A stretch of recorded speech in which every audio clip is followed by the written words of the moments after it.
That's a good way to start the stream. We're live. Put it What away, up? Brad. Put it away. Put it away, baby. Stop the screen share. It's not that easy. Stop the screen share. All right. What's on the docket? So today we are talking about Google Web. Shit. We're talking. That's what's going on. Fuck, dude. You must have YouTube open, Mike. Yeah, I did. I am trying to get the actual question list that I forgot to copy out. Our chief financial officer, everyone. Today we are actually talking about Google website traffic and why rankings drop in Google. So that is where we're going, and I need to grab this. But I don't know. I want to hear what the general consensus is right now overall for everybody. Why do rankings drop? What's the biggest thing you guys see like currently for people that are just kind of having a decrease? Instead of when website ranking goes up, this website ranking goes down. Why do my website ranks go down? Well, I mean, isn't that always the question? Like, there's always going to be a bunch of factors involved in that. It could just be your intent is screwed up. I mean, it could be that there's an algorithm that that things just don't work the way that they should on your website based on whatever Google is now starting to look more heavily at. And but if your intent is screwed up and you've got like all these different topics and they're not really interlinked together, if the content is not on point, then obviously that's going to play a huge role. It's interesting, especially because like with what you're going to be talking about with paid this event, I think I've seen traffic actually be a positive and negative factor in campaigns. Mike Crest is in here. Links, clusters, intent, content, loss of traffic. Because my homepage disappeared. What happened? Yeah, I was. Did you delete it? It's because we forgot to renew the fucking domain. That's why I lost traffic. Yeah, right. Done that a few times. No, I was working with that dude on that yesterday, and we took a look. He hired somebody off of Fiverr to, which I told him to get somebody from Fiverr on certain things, but the homepage, like all the content just disappeared, and he's like, dude, and we got the plugin on that site for him. And I'm like, so literally the content was off of the homepage, or the homepage was 404ing, or what? No, it was just like you'd go there and you'd get a flash of the content, and then it was just a white screen with the head of top nav bar. You wanting more? Hey, to interrupt the SEO conversation, we do have a pretty good story about a broken share one time, Mike. You want to tell them about that? So, yeah, if you come out to NFG 2021, you might get to see me break a chair. No, I have broken chairs on webinars many times, actually, more than once, unfortunately. So, middle of a webinar, I'm mid, and literally I hear. Mike couldn't. That wouldn't happen to Mike today. He looked to Skinny Mike. He weighs less than me now. This is how he's like. He turns sideways and he disappears. I do, dude. And I'm not drunk. That helps as well. Yeah. I'm not at noon or whatever time it is. Well, it's pretty late, dude. If you're a drinker, this is kind of late, dude. So these are the questions that I got gathered up together for like website traffic. And I think the generic one right now is, why does my website rank down? So let's go into the deeper questions and kind of see. I think it's kind of funny what some people asked. I mean, so the worst one would be somebody's coming after you, like you're getting nagged, and that would be bad. And unless you know and that's true, because traffic can be used that way actually, and that's something we're going to talk about in North Carolina coming up here at the end of the month actually. So This is one that I think is kind of telling. If someone's talking about why their ranks are going down and they're looking at their domain authority, why has my DA dropped? Do you think that's a good question to be asking? I mean, it could be indicative of a loss of links, right?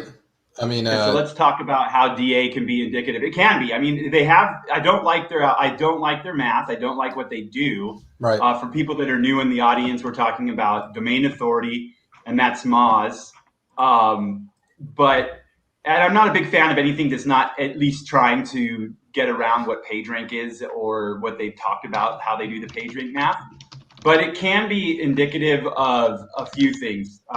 You could be buying links from a place that are pumping DA with methods just to make DA look like it's super solid, and that's gone down. Same with trust flow. Well, trust flow is page rate. It's just a topical page rate calculation. That's off the patents. This is a third party metric like. Well, I mean, trust flow is as far as dude. But majestic trust flow, that all that stuff can be manipulated when you use any kind of third party. It's just page rate though. Like, so here's the reason I say this is the reason I like majestic better than Ahrefs or Moz is because they actually use the topical PageRank patent as their basis for math, and it's actually a little bit more accurate than the toolbar was because it's 100 and not 10. You just move that decimal point around and you've got PageRank, and then citation flow is just straight PageRank. And so to me, basing math off of what we know Google has tried to do in the past is the right way. Basing it on an internal metric that you don't share the calculation with the public, I'm not a big fan of that kind of metric. That's just my input there. I will say Majestic, I do use it, but it's got everyone has a dirty database. I mean, it's not ever going to be perfect. I just trust the math that's more along the lines of what Google said they're trying to do more than others. And so, but it can be also indicative of, like, in this current space, since it's not tied to PageRank and your website's going down, one thing can happen is like your links. If you were ranking based on PageRank in the past, that's not like the game right now. It's not just ranking based off of PageRank. And when you're looking at DA, domain authority, I loved when that was the game. What's that? I said I loved when that was the game. Oh, it's great. I mean, I'm not saying that links aren't important because links are the most important thing. All I want you to do is tell me how to rank without links, Mike. That's all I want. Sell me a course, please. I will. I don't know if it'll work. No one does. I mean, people like to talk about those case studies that have no links, but then you look at them and they have links. And they have links. Yeah, I got you. I guess we could try to rank without links, but I'm not sure how Google's going to make the connection between pages without links.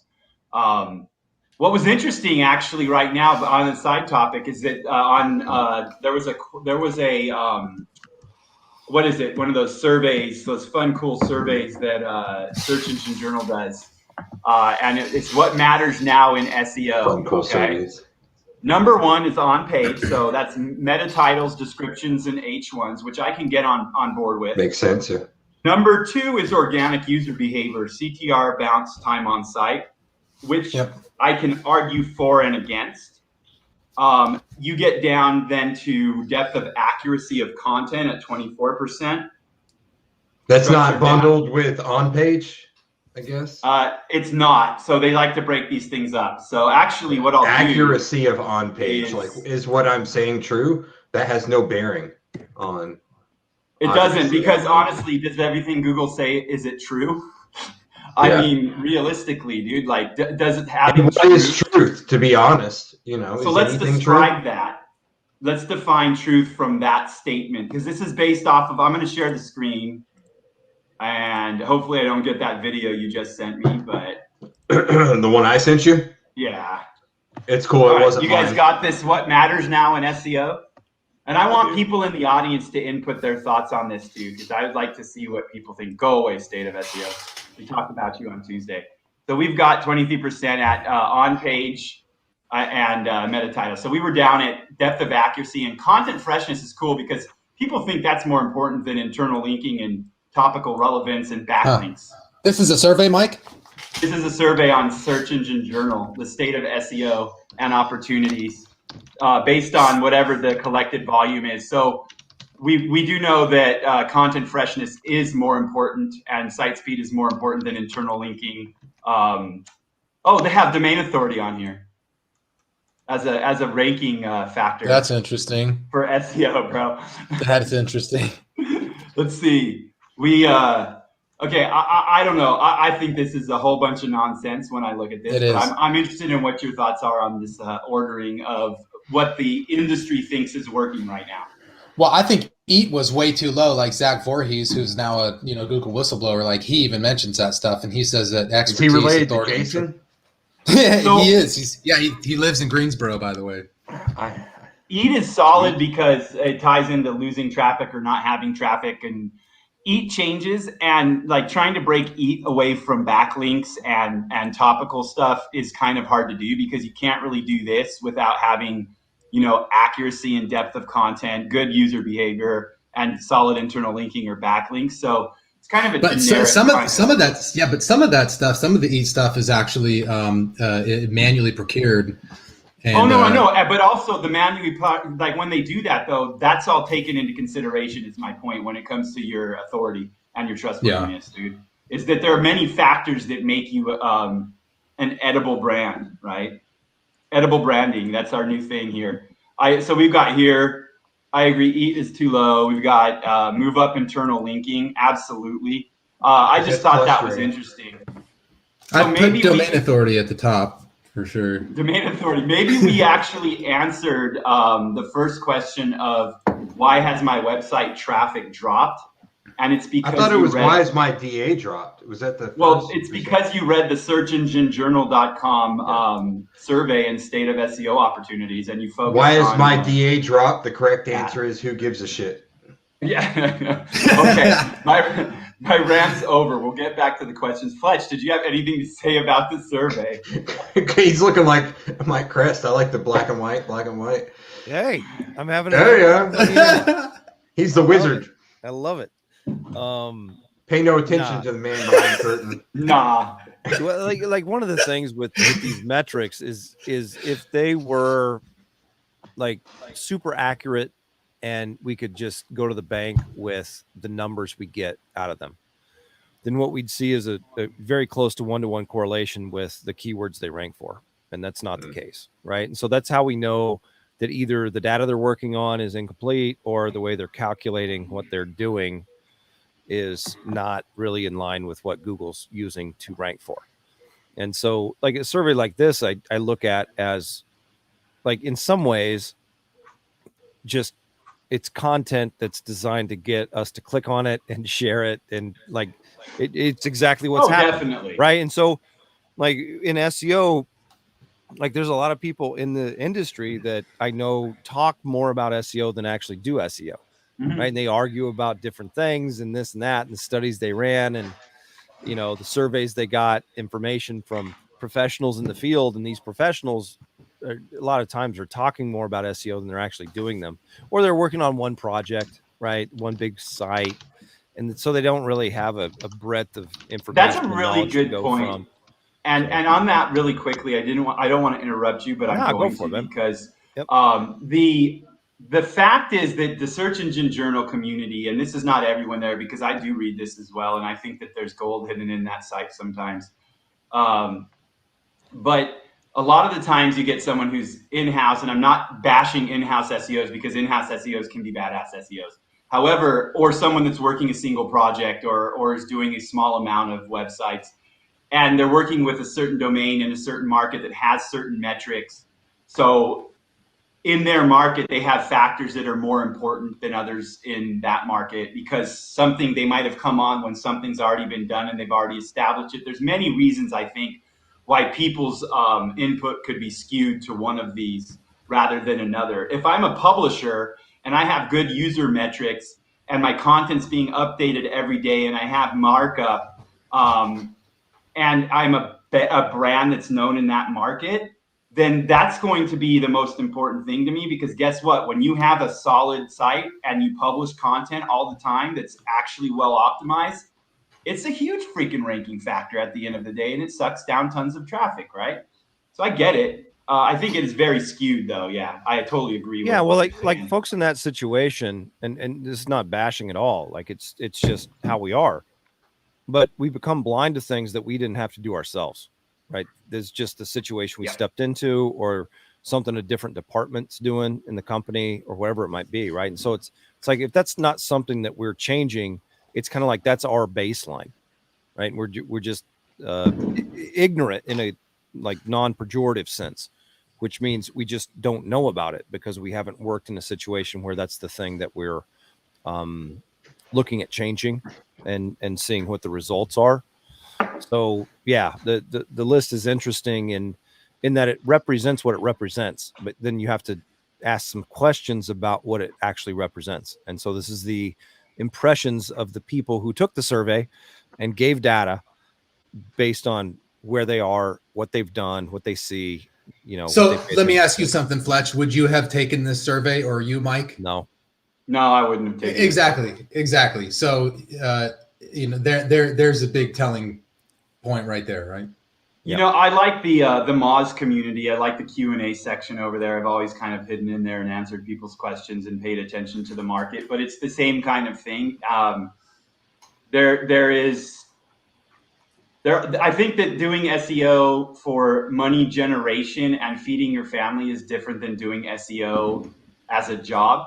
And you see a lot more when you're trying to like structure and pay yourself rather than if you've never done that and you're just worked one campaign as an in-house SEO, right? Yeah. It's just a limited experience, in my opinion. Doesn't make a bad SEO. It just is maybe a lack of knowledge. And that doesn't mean that every in-house is like that. I mean, I have friends that do in-house SEO and that's what they like to do. And that's okay. People like that end up in directors when they go back into that. They end up running departments and taking huge salaries and having great lives. And I know you do that too, Fletch. I'm thinking of one guy, man, that, I got asked for I got asked to be a director like maybe 5 or 6 years ago of this huge link building platform. And there's good money in doing that. But I think when you're doing it for an individual website by itself, rather than as an agency and working on multiple sites in multiple industries, you start to see a limited view and a limited picture of what Google is actually capable of, because factors are different in every market. And well, like what you hit on there, Mike, is really important. And it's one of the things that like in the capacity I work currently, which is in-house, but with an agency. So we've got clients across a bunch of different industries, and different things need to be done in different industries, even at the local level, right? They just, things perform differently. I got a good question for you now, because I just thought of this, and I would say this is true, but I would say that this is a good reason why people should not have a staffer do their SEO. Like, let's take this angle. Should I have somebody that works for me now start doing the SEO, have them read a couple blogs and do the SEO for the business? Can that person ever truly be effective if they are limited to that kind of position? Well, like effectiveness. It depends on what else they're doing in the company and how full their calendar looks. I mean, if you pick a guy and say you're going to abandon everything else, learn SEO, get good at it, I mean, he could be one of the best SEOs in that industry in the world, in my opinion. But odds are he's going to be running the shop or doing, picking up calls for, the HVAC company or whatever. He's not going to be solely doing SEO. If you could that's a good point. And then, the next question for Fletch, dude, so if that's the case, let's take that as the case. But right now, and then, but even if they're like a damn good SEO, if they're only working the one campaign, is their traffic optimal, or is it lower than it could be if there was more a broader experience and set of working in multiple markets because of seeing different things that might be able to be a factor in that market? Well, so I guess I'd play devil's advocate first. Is if you're working in one industry and you do a good job of seeing things that work in your industry, you can actually be much more effective in your industry than somebody who's more of a generalist or comprehensivist. I agree with that. Yeah. You may stumble upon or find things that you can do for a single industry or niche.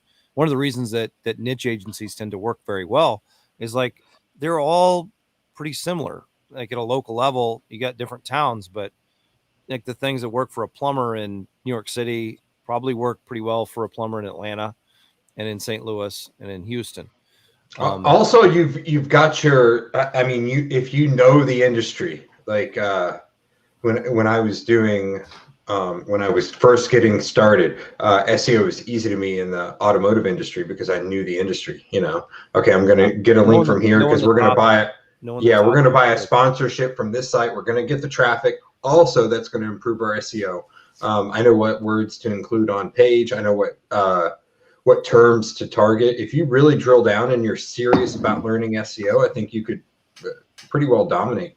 Yeah, but like one of the things that you should not be blind to the fact of is that if you decide to go from being a like kick-ass automotive industry SEO and think you're just going to jump over to plumbing and you don't know about plumbing the way you did auto, it might not transfer as well as you think it will. Right. Well, and on that note, like, so I'm going to look at this from this angle and go the other way a little bit again. And if I start with like an adult has formed a lot of what happens on the web. It's a cutting edge type of industry where the AI is phenomenal. There's just so much in, like, it's always been ahead of everything else. Adult is the reason that they had to vastly renovate their image search in the beginning because they didn't want naked pictures popping up all the time. So they had to figure that out quickly. And so if all of this is stemmed from adult, which is a different industry than plumbing or another industry, and those tactics can end up working in these industries. So I guess where I'm at is like, does a person who works solely for one industry in a in-house position, are they able to do their duties and then have enough time to actually explore and say, because I believe that it's optimization. Like, the way I look at it is you can always do a better job, right? You can always find more traffic. And so are they leaving things on the table because they're not looking at multiple industries or looking at tactics from other industries? And they're just doing what they know works in that industry, because expertise is a thing. It makes good content. But at the end of the day, SEO is SEO and content is content. They tie in, but there's a difference between knowledge of a topic and being a semantic wizard versus tactics in SEO and factors that are actually working. So I guess that's where I'm trying to poke at it and see. And I don't really have an opinion on Mike, this. Mike, talk a little bit about the way you look at, you said semantic wizard and links, because I see those as very, very closely related in the way that I kind of build, like, the kind of concept I talk about SEO from, which, like, constellations, right? There's like a lot of overlap, right? If you're talking about home improvement, like, a link to something about plumbing is going to make sense. But you can also talk about finance and mortgage, and you can, all these things interconnect in such a way that we have the web, right? Everything's connected, 2 or 3 hops away from something else. So maybe talk about a little bit in the way you look at the differences, like, between some semantics, which is like the meaning of a thing, right? That's kind of the, like, almost the core of how I look at a piece of content or a topic. Yeah, it is. Is the semantic, like, what does this page mean? Why is it here? Like, what is it designed to do for a human? And then how is it going to get interpreted from a bot crawl and represented through the database and the rankings? So I guess my point would be that anybody that is an expert on a topic or has tools can create semantically relevant content that Google will love, right? And we're getting to the point where we're automating these things to where that's going to become easier and easier for other people. And as it becomes easier and easier to automate, because Google keeps making automated SEO much easier. Every time they update, they make automation so much easier. They make SEO from a content standpoint much easier. And now what we have are different emergent factors where in markets, I can see factors having direct effect on campaigns that nobody's really using in a certain market. So if it's working there and it starts being used in a market based on what Google is doing in other markets, and it starts to work in that market, how does that person that's an expert that has the same tools as us, how do they go above everyone else when they're on the same level playing field with content? Because I believe that content is leveling out, and eventually, like, it's still an advantage right now. Don't get me wrong. Like, we still have an advantage for years, I think. At some point, that factor becomes a level playing field. Like, at some point, robots are doing this and they're doing it well, and nobody's necessarily better, or I'll say the majority of people are just even. And actually we're in a place like that right now where a lot of 90% don't understand it to the T where they should, so they can excel on their campaigns, I believe. So everyone's on this even playing field. So how do you become the better person when you or the better website and outrank when that is an even playing field? Like, so one of the things that I kind of took to heart, David Mills, who is kind of the designer of OMG Machines, who I worked with, and as a coach for like 7 years, like 2015 or so, he was like, he said something to the effect where it's not going to be so much someone needing to find somebody who could do SEO. It's them being able to choose who to do SEO with. And that's when we start to migrate into what is your advantage? Like, how do you stand alone? Like, if you're able to procure links from very selective sources that move ranking a lot, or you're just really friendly and amicable and people like to work with you. Like, you need to really start to consider what your advantage is. Yeah, Exactly like Brad. really That's what I friendly. was thinking of. That was the image that came Bubbling to my mind when I was personality. saying that. And It's so, funny. I was I was at the mountains over the weekend. This has nothing to do with SEO. So the way we did it is we split a cabin. Some family members came down, and then like we're getting ready to leave. They're like, oh, we need to pay for it because I just covered it, and then they paid me cash. So I've got the cash in my wallet. My grandma's like, you should be careful driving home with that money. Someone might try and rob you. I was like, Grandma Carol, does this disposition look like someone that someone's going to try and fuck with? did you just She's post like, how much money you handed me on the internet, Grandma? Yeah, exactly. Yeah. That's a good point to what Flood was saying there. Brad has many things that set him apart and above other people. So I think that what you were saying about David, friendly is not one of them. Apart from even every standpoint of what we do, from sales to the tactics that you can put into play to the data you have. The data you have is a huge advantage, right?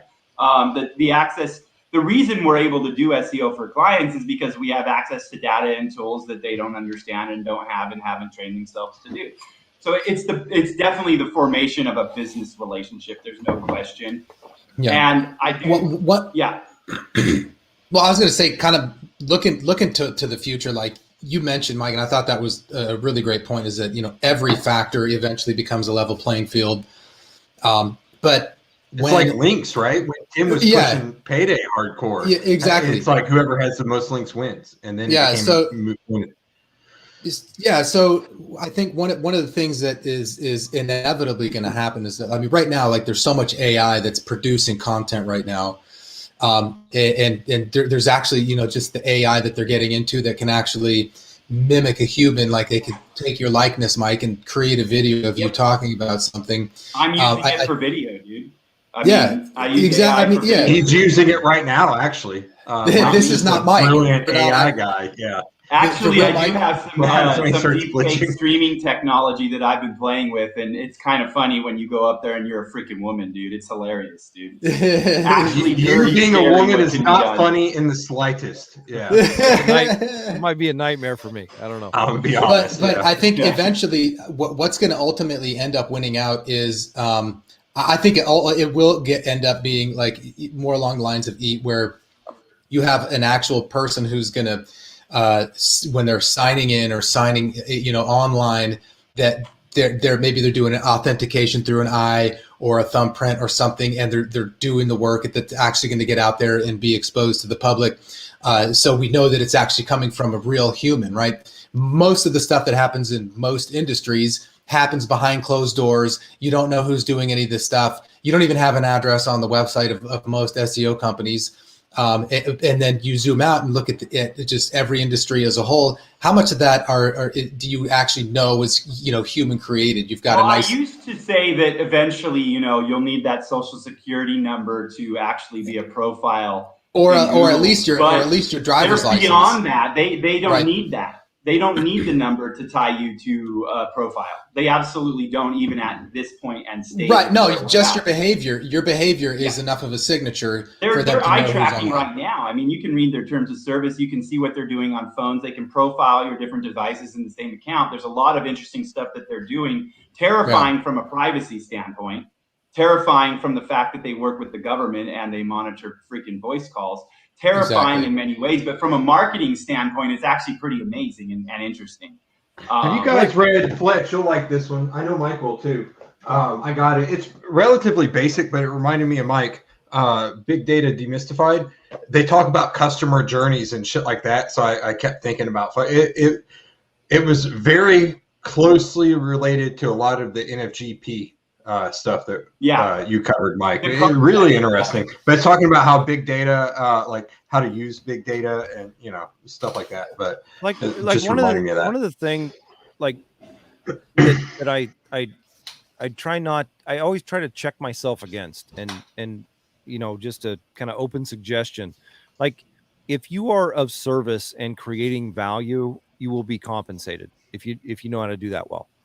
And so if content becomes something that is that the playing field is relatively level on, right, where everyone's kind of playing with the same deck of cards, you need to think about what you're going to do to then create value that puts you somehow separate from everyone else that might be doing similar things to what you're doing. And the really, like, one of the big conversion things behind that is you don't have to do, like, you might only need to do one thing different than everyone else is doing to stand alone. And that is really going to be one of the keys to you landing clients, securing a job if that's the route you're going, but you've got to understand what it is and be able to communicate that value in such a way where you can get paid for it. So you need to know how to do it and also how to communicate it so that you can get paid for it. So the piece with like level playing field, with it's not just more links that are going to win now, it's kind of better links. It's not just more content that's going to win now, it's, I say, better content. Like, it actually kind of moves to the next step, which is like site architecture and interlinking, offsite links that come together and help create meaning out of the bundle of stuff that's associated with the page and the content that you're trying to get traffic for and from. And so if you always kind of approach it that way, those elements do change. And they've changed a lot in just the, close to 8-9 years that I've been doing this. So they're going to continue to go that way. But if you always approach it from the same kind of, like what you're trying to achieve, which is to be different than most of the other people in your industry, you've always got this thing that you kind of hang your hat on. Call it your brand, call it whatever you want to call it. But that's going to be the thing that lets someone choose you instead of someone else. Your differentiator, your moat, your whatever you want to call it. Yeah. So I guess so. I'm going to ask one question, Fletch, because I'm sure you're seeing it. One of the big pain points, and I want to shift back to the level playing field and the questions we have for why website traffic is lost and the different questions I have. But one of the pain points that keep coming up for myself is having to explain to people after the fact how to look at their e-commerce store and their products and how to separate the product from the content cluster to be able to associate multiple content clusters with that product, because they started without a persona and a journey. And that is a huge concept that I'm noticing. It'll take me one or two sessions directly with people for an hour or two to really get that to kind of sink in and even start to make any sense. So I think it's just interesting as we've gone on this journey this year, trying to take certain things to the public, and I know you're on the exact same journey with us, is that I've realized it's such a huge thing that it's kind of pivotal to everybody that is doing SEO right now. And so I will say that there is a level playing field for people right now with content if they understand the whole process properly. But maybe we look at That's a big if. Well, it is, because if you do, there are automation things you can do that can do it to a T. But if you don't, then you're going to make mistakes if you don't understand what needs to be done. Because one product on an e-commerce site can be sold by multiple cluster funnels, right? Like, there's multiple clusters that can sell the same product. A red apple can be sold to an expert baker looking for advanced apple pie baking techniques. It can be sold to a mother looking for a Father's Day basket gift idea and items to put in there. And it can also be sold to someone looking for a beginner, easy to bake apple recipe, right? That's a product that might associate with all three of those personas, all three of those profiles.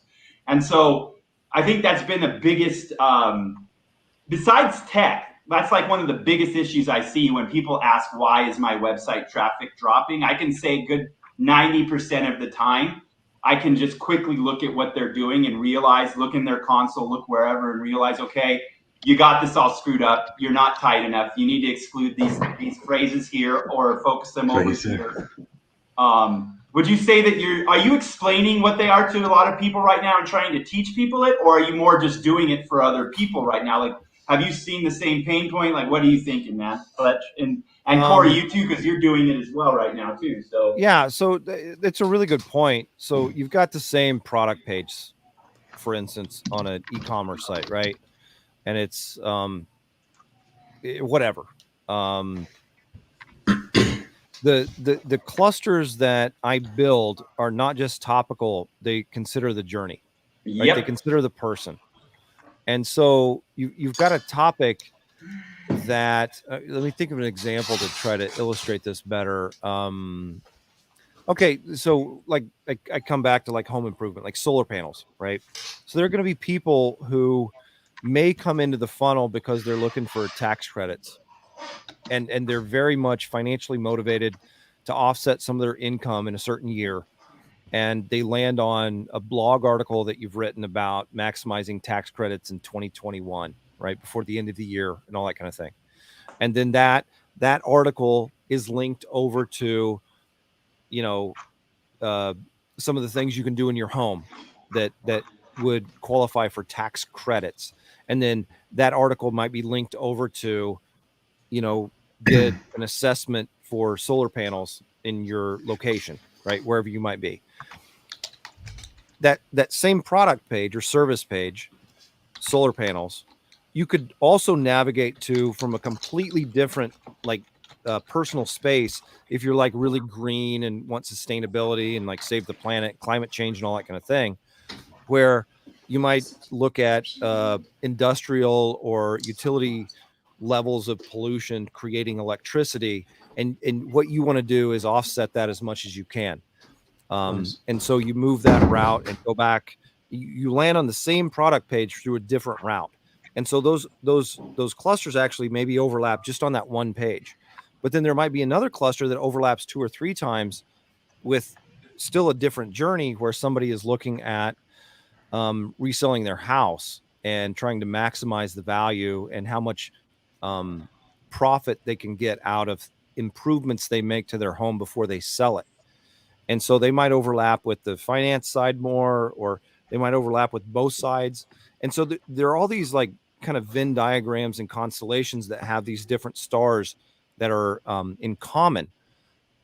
And they're not just topical, they are intent. So combining intent and topic when you're considering what pages you build and what those things have in common is the way I approach building these clusters and understanding what I need to do with on-site interlinking and also off-site links coming into the site to determine Oh, this is the 100%, journey. dude. This is the journey that is going to be influential, not just from Google's standpoint to get more traffic, but influential in the click-through rate, the utility that I'm creating value and putting it on the internet that people are able to read and say, you know what, this is really put together in an argument where this makes sense to me. I want to take the next step.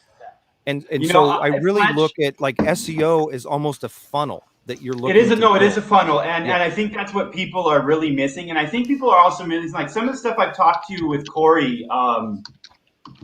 I've been doing some stuff with traffic lately, and I've been doing some things with like negative on test campaigns and doing positives with it. And there's some very interesting things that happen when you are looking at SEO. And I believe that so just kind of in general, when I look at a campaign, I'm not looking at just the content. I'm not just looking at the links. I'm looking at the traffic flow and the click stream around a page and looking where the page is sending traffic, where the page is getting traffic from, right?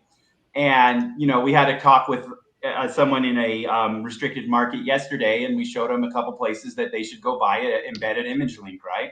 And there's a reason we said that they should go buy an embedded image link, and it has to do with not only conversion, but also the SEO benefit of that advertisement itself, right? Yeah, and plus it doesn't get blocked by ad blockers, and that's one thing for everybody to look out for. Exactly. I think people miss a lot about why crowd marketing is a direct part of SEO at this point, and also though why paid is a direct part of SEO, why social, why Google at one point was okay, social signals, everyone's talking about social signals, that kind of was looking at what people that knew what they were doing worked. But there's other things that come with social signals, right? There are social signals that are just nasty, not useful links. And then there are social signals and pages and posts that are sending traffic that are a huge freaking part of your campaign and a huge part of why you're ranking for keywords. And I think the big thing that people are missing right now is how closely tied in traffic is. Not talking about SERP CTR. I'm not saying it's not, but I'm talking about there's much more direct impact from other types of traffic in the stuff that I'm seeing. And it ties directly into the optimization of the funnel. And that's why I don't think, even people that don't believe in context or intent as a ranking factor itself, it impacts so many factors and it brings so many emergent factors, bounce rate, CTR, click-through rate. I mean, everything that they've tried to build into is incorporated into the algorithms right now. And the stuff that Corey is doing with paid, and some of the stuff we're going to be talking about this week, and some of the stuff we're going to be testing this week too, and next week, it all needs to be tied in, because I will say the main reason why I'm seeing people losing website traffic is they don't understand how to link pages together properly and build a funnel, would be a broad way of saying it. But they also don't understand how many factors Google can choose to use in a market if they want to. Well, if I could back up right there. So just getting back to intent and some of the things that Fletch got onto is that I quit trying to rank individual product pages a long time ago. And that's because I noticed that the intent for most of those is still going to, a lot of those products, unless it's very specific brand plus the actual product name. Yeah. Okay. You want those to rank, especially if you're an affiliate site. But if you have a certain product, let's say that's in line with something like, let's say, collagen, you're trying to sell collagen, and let's say you have collagen cream, and you're trying to rank your collagen cream product page. If you go and just look at the SERPs, most of them are going to be and even the questions around it are that get lots of traffic. And this is higher end of the funnel that people need this is 80% of your traffic is up here saying, what are the health benefits of collagen? What are the potential side effects of collagen? And even before that, Corey, joint pain, yeah, exactly. Improve my skin, there's massive traffic there, and you need to think about these. Right. You're right about that. Level keywords. So what I'm going to say, I guess a good way to say this is that's comes a really down good point, to the fact that exact match does not exist in Google's eyes anymore. Okay, I'm going to say this. Let's just building out Corey's campaign. I missed that, Fletch. You're 100%. There's things on there that I'm true. It's on true. some of my campaigns that I'm thinking of right now. I'm like, dang, he's right about that. You can send me a Christmas present. How's that? Yeah. All right. You can send him a Christmas present, or he'll send you an invoice. Either way. I'm not good at invoicing, so it's all good. The broader you go, exact match does not exist. Quit interrupting Mike. No, it's fine. Everyone, stop. The whole fuck you, bitch. The whole thing is that exact match really does not exist in their eyes anymore in an SEO, the way we've thought about it in the past, right? An exact keyword is associated with so many match words and so many things from their transformers and their learning that they're doing for everything, that it just isn't a thing in the way I look at SEO. There is no more exact match. It doesn't exist. There is Mike, I'll back it up, Mike. Exact match works extremely well on Bing, DuckDuckGo. I'm talking about Google specifically. I know. I know, but I'm just, and I still have exact. Well, match all on the Google other that search work too. engines are about 5 or so years behind where Google is. I feel like Yeah, they are looking at them. no they are EMD still do exceptionally well, and other search engines, stuff like that. Yeah. Google's really more of a recommendation engine anyways, but here's the thing, exact match matters in certain campaigns, like when you're doing, I'm not talking about paid either, I'm talking about specifically the fact that you need to get traction on some keywords and see what those pages are getting traction for and tailor it so you can hit all the match words for that, for basically what they associate that page with. And that's how you turn off the title rewrites triggering, is by hitting all those optimization points properly. Because they will put you in the in the category that you want, and they will give you broad match key traffic based on your pages if you do it right. And I think that a lot of people have missed the point of what they're doing, which is they want to contextually offer a piece of content that will convert for them to a user. And so I think focusing on exact match, focusing on like product page ranking by itself.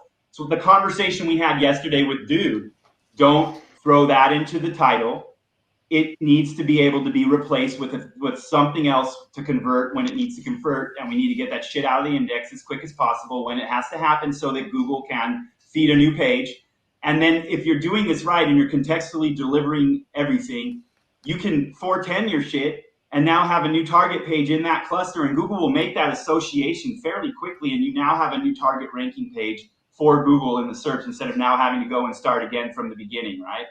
And so I think the point of saying that I don't rank for individual product pages anymore makes a lot of sense, and I think the right strategy is to go that route in most cases, is to go for terms they will rank. You're not saying they won't rank, right? You're saying that you're not targeting individual like string exact match keyword on the product page is what you're saying, is what I assume. Yeah, why would you? Yeah. Right, to be but honest. see, people do that shit all the time, dude. And Because it's easy, it's lazy, to be honest. Yeah. if you're doing your clusters correctly, if you're creating the right funnels and you're optimizing those pages to always be for that match set, for that lexicon, for that page, then you've got your traffic generator there. It's going to funnel ranking for what the product page is optimized for as well, and that will have its set of rankings. But now you can replace that product page when you need to with something new that's pulling that in and ranking there, right? And that works. We're not just talking e-commerce. We need to, I think what we need to do is conversion pages or landing pages, and call them landing pages, because take an affiliate offer and it's the same damn thing. If you have a page where you're converting an affiliate offer, replace the product with the affiliate offer and insert that into the funnel. When the user comes in, if they come from Reddit, if they come from Facebook, you can give them a different offer. This is why dynamic serving and contextual marketing, cloaking, whatever you want to call it, is so important for conversion, is because when you pull that shit in, you can now convert what you need to. You can now rank what you need to. Dynamically, you can feed Google a new page that is the target of the cluster for the conversion. So Mike, there's kind of a flip side of that, which is like the intent or what we're trying to do when we do that sort of thing. And this is not something I've done much of, but if you can get people to a place where the next step they take, they find the page they're looking for, right? The next click. And so if you're not serving up dynamic content, it may require a more work and understanding on the journey to get somebody to the place where the exact same local service page works, right? So, the number of clients we're working with, we're just not like doing that is likely going to not fit in the budget and the logistics of the campaign and all that kind of thing. A lot of cases. But what we can do is get the right blog articles in place and the right offsite links that come in that are going to bring traffic as well, where we can really get somebody to the place where I'm really just looking for a service provider that can put solar panels on my house now. And that's the page that you land on. And so whether you're doing dynamic landers that fit with the traffic that's coming in, like what that really means is you just need that landing page to fit with the traffic that they're getting. That's exactly right. If you make too big of a jump, 100%. you're going to have a problem. whether And it's then the you can wrong start landing Like page. when we were SEO. running mass traffic back in the day, it's like, what the hell did I get here? How did I get So here? we got Like, calls. why is this? Yeah, you still get calls, but Yeah. the closer you can get somebody to saying, I'm in the right place and this is the company I want to call or buy from or whatever it might be, the better off you're going to be. Well, it goes back to adding the value that they're looking for as well. It's like you mentioned earlier. super interesting because it is a funnel. And I think that's why people are misunderstanding backlinking right now, because it's not just a funnel on your website. It's a funnel on the web, right? It's a funnel in the market. It's a funnel that you're a part of. Corey and I have had some conversations about this where like a backlink campaign is not just a backlink campaign. It also can be a funnel, a part of the funnel, right? If you know that there's a place that converts a certain type of product for the top rankers in your market and you can get your shit placed there as well, is it just going to convert, or is it going to convert and help you rank for keywords that are a part of that cluster and that funnel, right? That's the questions I think people need to be looking for and answers and asking, because the data's out there still, even though they screwed the clickstream data up a lot and it's third-party privacy and all this shit. You can still get that data. SEMrush is an easy place to get it. Their freaking market analysis tools can give you some amazing insights on what to do with your campaigns. But from an SEO particular standpoint, losing traffic and losing ranking, you might deserve to lose the ranking. Like we all know, you get a piece of content up and you'll start to see phrases that are completely off the wall that don't mean anything to the freaking funnel, right, Fletch? Right, guys? You see that happen in console? Well, and like one of the interesting things in that, you might lose traffic and lose ranking, and your income may stay the same. You might lose ranking, but not traffic. Yeah, like each of those are different metrics, right? Google might have shaved off a bunch of people who are landing on your page and not ever buying anything anyway, right? Mm-hmm. It might wind up hurting some of the other rankings, and then you have these tertiary effects. But like at the end of the day, you need to know the business metrics and like how many sales you're getting, how many leads you're generating, and all that kind of thing. Just getting more traffic and getting better rankings, if it's not converting to sales, like you can play that game and you can play it really well, but if you play the different game, which is like, I want to make sure that people are getting here and buying your product, you've got something again that sets you apart from other people. And you have, like in a certain way, even by asking those questions, demonstrated like that you care more about their business and it being a long-term relationship, and like you're easier to select for because you're doing these things that actually set you apart from a lot of the other SEOs that might be talking about, we're going to rank you number one for plumbing in New York City or something like that. And it's like, okay, well, if my sales don't go up and I'm, outlaying $10,000 in cash to get that status symbol effectively, that doesn't translate to more sales. Dude, I've got it on that local note. I've got a doctor that is a buddy of mine, and I just cut today. I told we finalized it after I looked at the whole campaign for him, and I had him cut his SEO budget down to a $22 a month hosting and tech support campaign rather than a $750 a month SEO campaign, because I told him, I said, do this test, dude. Take it down to the lowest package first, drop it from the 750 to the 300 and see if anything changes in your traffic or your conversion.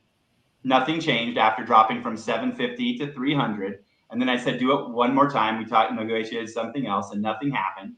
And today, yesterday he's like, so can we just have him just host it and freaking and do the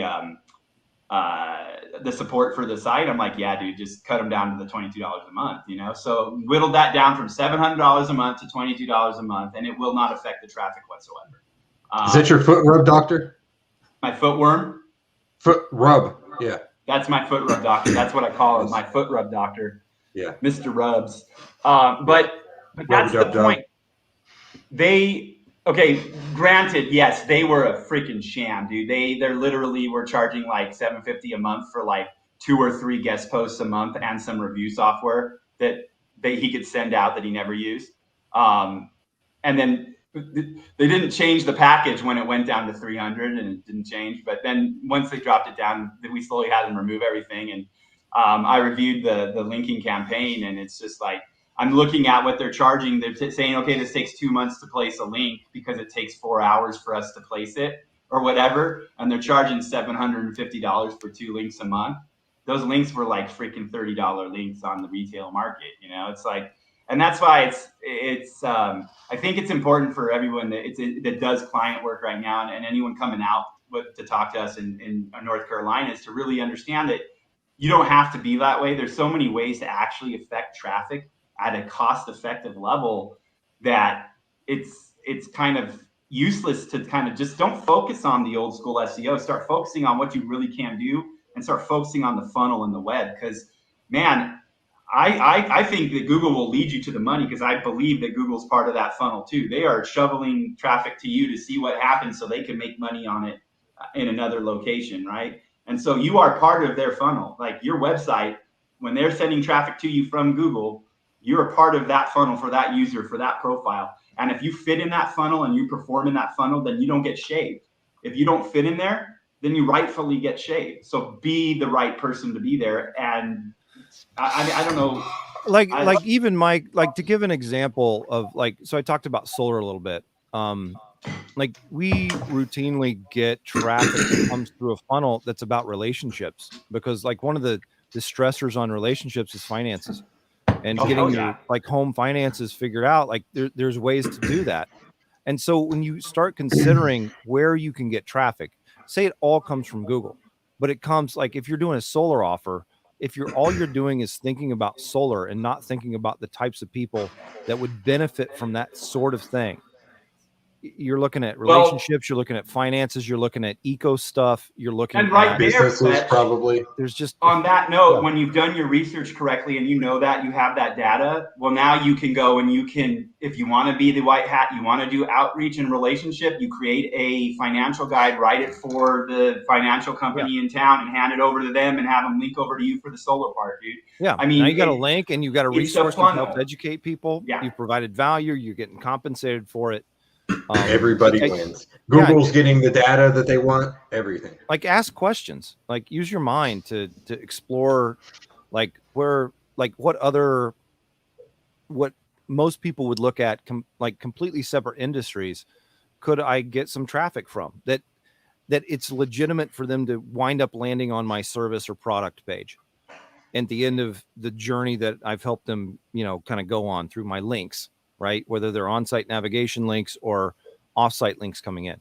Those are the strategies I try to focus on thinking about and using, right? Speaking of those, Mike, somebody had a question. You flashed it up there and then we got off. Oh, yeah. Let's get back there. Sorry. Thank you. We'll answer that before we jump. So, yeah. Yes, would probably be the answer. That's always so. Internal links are one of the first things I look at when somebody's losing traffic. There's no other reason why they should lose traffic. Database looks good. There's not been a recent Google update. You just got over optimized on the website, and 90% exact match internal is you're not Wikipedia. Like there's no reason for that. There's plenty of resources to find where you can use just some keywords that are related. But that right there is 100 internal links, 90%. If you consider all the links pointing to that page at the same bucket, off-site and on-site, and you've got most of them are probably going to be on-site, and they're all exact match. You've definitely you've skewed the math on that thing. Crossed the threshold. That seems like something needs to be told. Yeah, it seems like something that would happen when you're trying to like use one of those automated plugins, that picks out your internal linking. That seems to be what happens when Google is she's a sophisticated woman, but she doesn't need to be yelled at. And if you start yelling at her like that, she's going to get mad. They don't like that, do they? No, go out. So you can do this if you have like cognitive SEO or Surfer, whatever. Go get some match words out of whatever you want to go get match words out of for your, anchors, and then just use your entity analysis and drop it in the right place on page. And change that up, man, or even use titles, use URLs. But and one of the other things I would look at is, depending on what this website is what pages those links are coming from. Exactly. Like if you've got a bigger e-commerce site and like you're selling a shoe, and then over here you're linking to it from leather belts, it's a good point, Fletch. There's it depends Yeah, on that's where a good those point. links are coming from. It says a while back. So yeah, I if you would have 100 of assume them, where are they coming from? This could be like December 2019. It could be Medic. It could be 2020 core. Anything in between, like the last 2 years. This is why I kind of said, like, if you were ranking on PageRank and anchor text, like with PageRank in the past, and you're losing traffic now, you're optimizing for old Google. You're not optimizing for 2021 Google. They understand the relationships. Less is more. Quantity can become quality, but in that case, like if you have like three groups of contexts or intents, and they're all linking to this page that is not actually associated like that, like how Fletch said, then you have skewed Google's understanding, and they think you're all over the place. So look at your average position and what the keywords are in console, and see what can be like pulled out of that, and then go in and fix your anchors based on that, and fix your groupings based on that. Is where I would start. Who is on the left? Is it Fletch on the actual broadcast? Is it Fletch and MP? That's what I see. That's why I turned my hat around backwards. So yeah, that's what I saw white, too. It's actually yellow, but Dude, I actually was wondering if someone's laptop was showing when they said that, dude. I had a great comment this morning.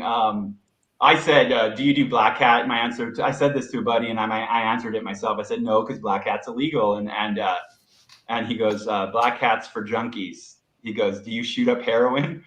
I said, no. You said not currently.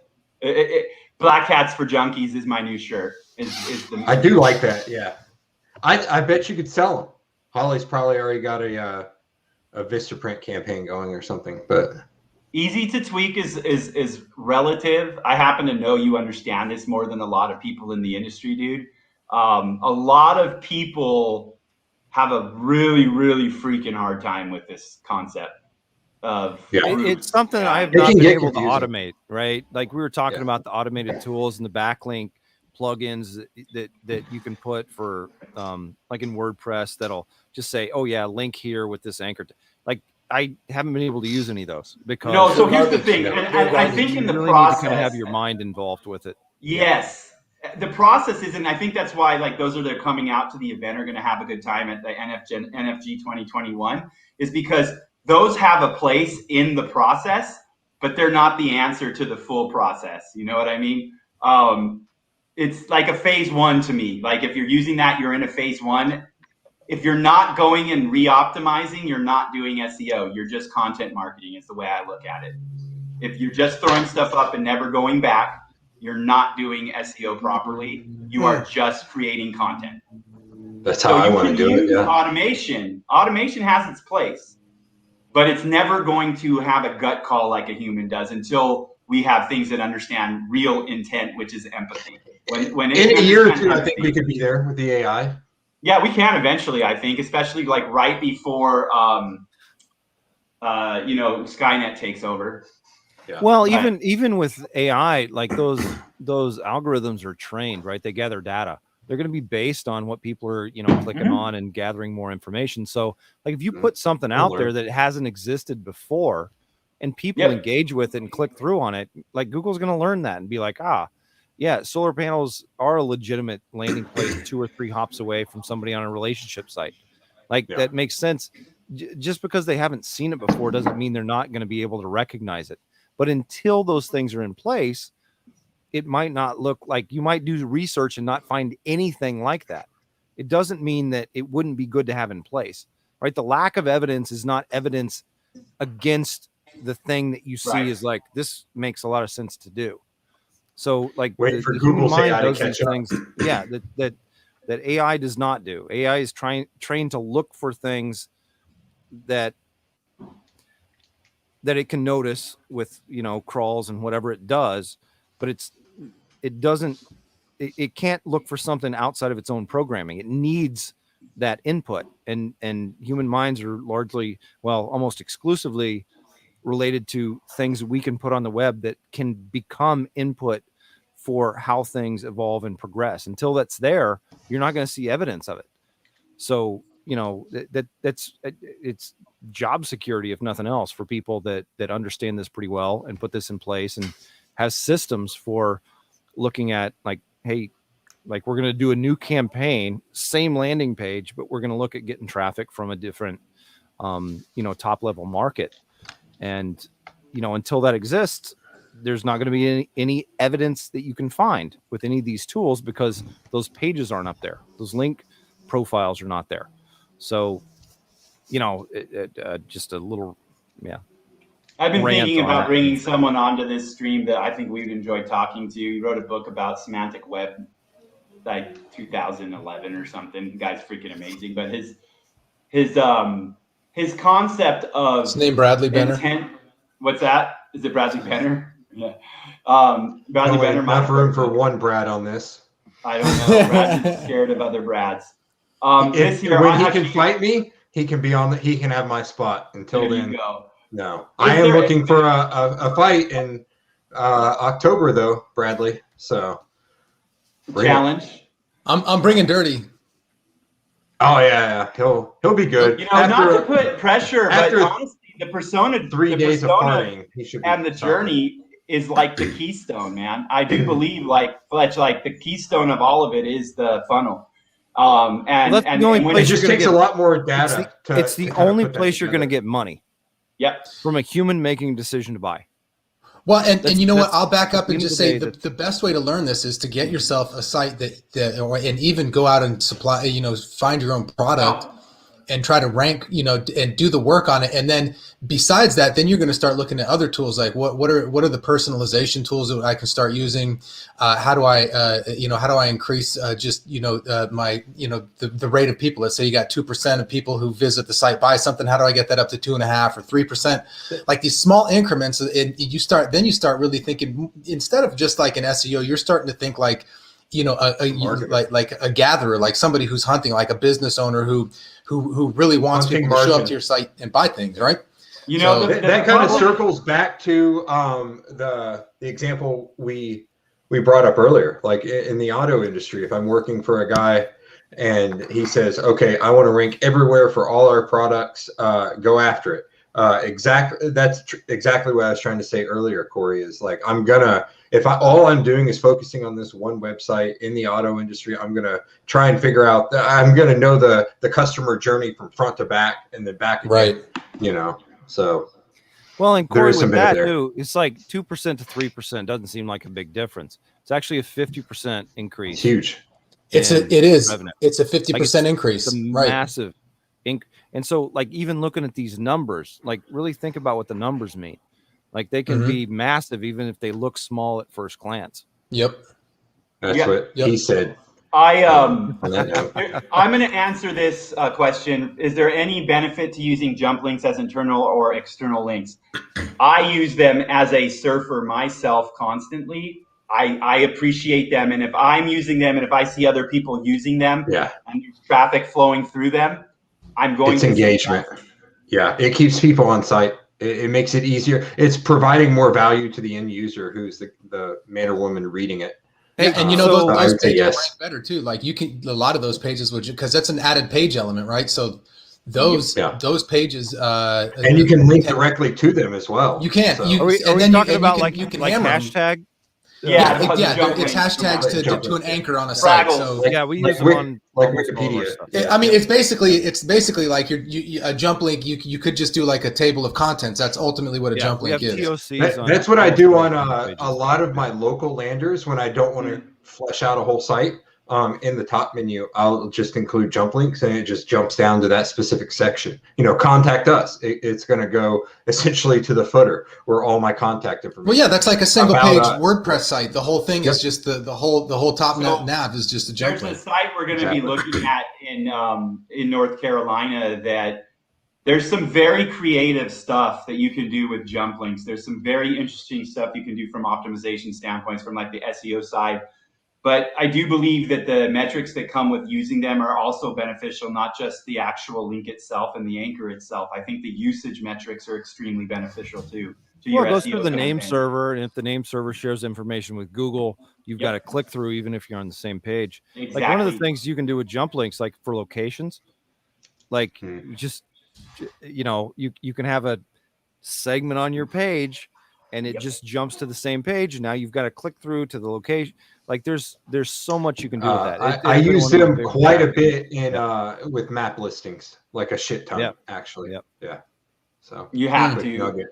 So for the 90% exact match, I think the answer really is if you're going to just go in and change the internal link that are actually pointing to there without correcting what's there, I don't think it'll be as effective. But yes, I would definitely remove the exact match. But the better step to me would be to make sure you actually need every one of those links. Yeah. And to like make Fletch sure, said, does this page need to reference this page?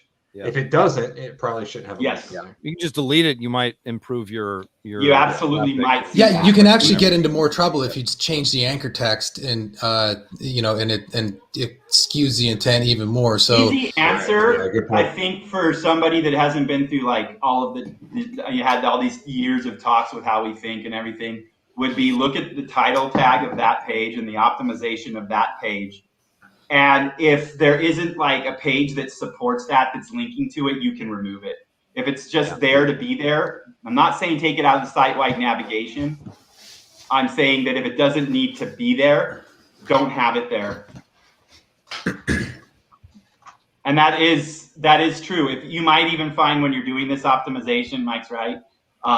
You might find pages you need to trim off of your website, or like basically when you go through and do a content audit, you have it into different pages. Consolidation, removal, archiving. Like if you have it, if it's a conversion based page that you need to have for people, no index it, archive it, disallow bots over there, have it there for users, but don't let the bots crawl it if it really doesn't need to be there and you have to keep it for some reason.